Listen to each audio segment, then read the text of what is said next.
Hi hello नमस्कार. All-rounder Vaishali गुंजा YouTube चॅनलमध्ये तुमचं स्वागत आहे. तर आज आम्ही तुम्हाला फ्रूट कस्टर्ड दाखवणार आहे. त्यासाठी काय काय साहित्य लागतं आपण ते जाऊन बघूया आणि आपला व्लॉग स्टार्ट करूया.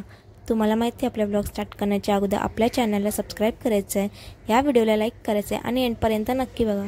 तर चला जाऊन बघूया फ्रूट कस्टर्ड बनवण्यासाठी काय काय इन्ग्रेडियंट्स लागतात ते.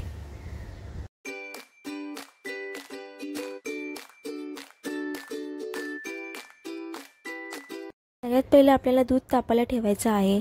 तुम्ही कुठल्या पण ब्रँडचं दूध घेऊ शकता, गोकुल, मानंदा, अमूल. तर आम्ही मानंदाचं दूध घेतलेलं आहे. एक छोटा कपभर दूध आपण बाजूला काढलेलं आहे. त्यात आपण 1.5 चमचे कस्टर्ड पावडर टाकूया. थंड दुधातच आपल्याला कस्टर्ड पावडर टाकायची आहे, गरम दुधात नाही टाकायचे, नाहीतर ते गुटळ्या होतात गरम दुधात टाकल्यावर. आपण मिक्स करूया.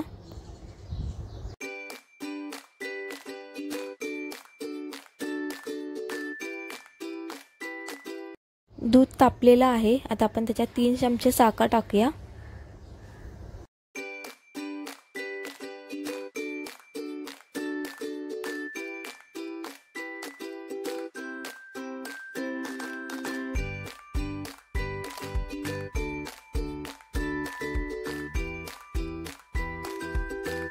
साखर मेल्ट झालेली आहे. आता आपण त्याच्यात कस्टर्ड टाकूया.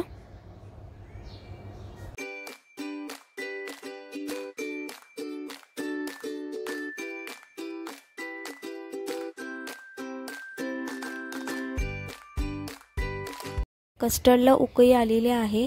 गॅस बंद करूया. थंड झाल्याच्या नंतर आपल्याला फ्रीजमध्ये ठेवायचं आहे. A few moments later. कलिंगड, टरबूज, द्राक्ष आणि डाळिंब आम्ही हे फ्रूट्स घेतलेले आहेत. तुम्ही याच्यात पपई किंवा इतर वेगळे फ्रूट्स पण ॲड करू शकतात. आता आपण याला कट करूया. फ्रूट्स कापून झालेले आहेत. आम्ही पपई घेतलेली आहे त्याच्यात एक्स्ट्रा. आणि आंबट फ्रूट्स घेऊ नका. आंबट फ्रूट्स घेतले तर कस्टर्ड फाटण्याचे चान्सेस जास्त आहेत म्हणून. तर चला आपण आता पुढची प्रोसेस करूया. काचेचा बाउल घेतलेला आहे. तर थंड झालेलं कस्टर्ड आपण त्याच्यात ओतूया.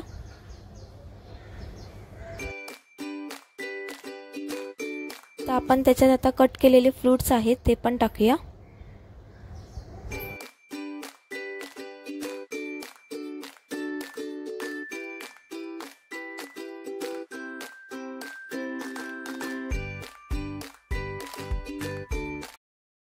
चमचा काजू बदाम कापून घेतलेले आहे. आपण आता ते टाकूया आणि चांगलं मिक्स करूया.